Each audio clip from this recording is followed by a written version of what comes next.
Yeah, it really is. But I mean, we're just I think that just the creativity at the time, I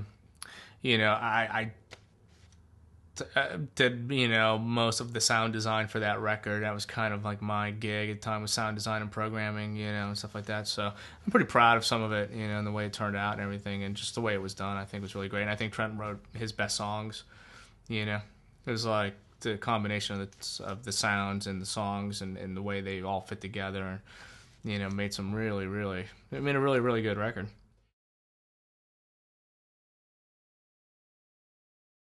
Yeah, very much. Actually, it's funny because I was just thinking about that. Where we'd gone to bed one night, we were working on what was closer. It was just the instrumentals at the time, like I know right where those drum samples came from. I know right where they were stolen. I don't remember all of it. I'm not even gonna say, so don't ask. But and then he was like working on some lyrics and stuff, and then came in the next morning and he's like, I got it. And he sang the whole thing, and I was just like, great. Took the most catchy song we had and you ruined it because no one's ever gonna play "I Want to Fuck You Like an Animal." It's just I'm like, thanks. I'm like, that's, and he goes, I know, it'll be funny though. And sure, it didn't matter at all, man. That song got played everywhere, But it was funny because yeah, my first thought out of my head was great, you know. And he kind of did it on purpose because he knew how catchy the music was and how poppy the music was, so I had to completely offset it. But it still worked. So no, I'm not really surprised.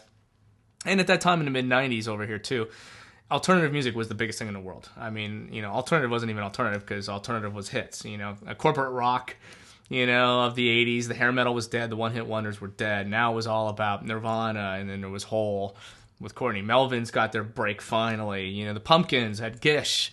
There were the genre labels were really big, and that's what I really missed now was the genre labels. Like we had Wax Trax and, as I was saying before, Network, and but then there was Sub Pop, and it was Discord, and there was Earache, and it was like if you knew what kind of music you liked, you could just buy every single record that particular label would put out, and you knew you were gonna love it because you trusted that label. If it was on Wax Trax, I knew what it was gonna be. It was gonna be Thrill Kill Cult. It was gonna be Kim FDM. It was gonna be Ministry. It was gonna be Revolting Cocks. Every band that I just mentioned, I'm still my favorite bands to this day. But you knew that, and if it was a band I never heard of, like Lard or any something else, I'm like, what is this? I don't know. It's on Wax Trax. Well, I mean, I know I'm gonna love it, and sure enough, love Lard. And there was a trust. Like the labels just knew their fan base, and the fan base they developed. They put out quality material. They didn't experiment beyond what they what they did. But that grew trust with the buying public, which is now there's none of. You're gonna get one good song off a record. But back then it was like the fans. If you were into it, if you were into DC punk, man, you just knew what label to. I mean, it was just accepted, and that was great. And I really missed that. So I forgot what the question was. And now I'm not really surprised because like a lot of other bands, Nirvana was every bit as dark, and they just had a different sound, and they were successful. But I mean, who would have thought that band would have wiped out, an entire decade of style? They could come out as a three-piece, minimal overdubs and just rip it like that. And his lyrics were tortured. I mean, they really were. I love Nirvana. I mean, Kurt was a great songwriter, really, really good.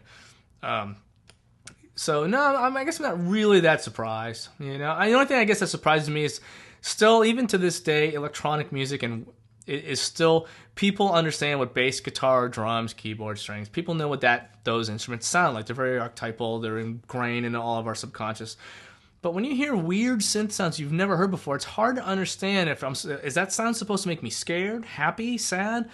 Because they don't know, but they know a cello makes you sad. No matter what it plays, it makes you sad. It's a really, certain things, honky tonk piano is just a happy sound. No matter, there's certain sounds you just know what it does. And so weird electronic and innovative sounds like that, people don't know how to react.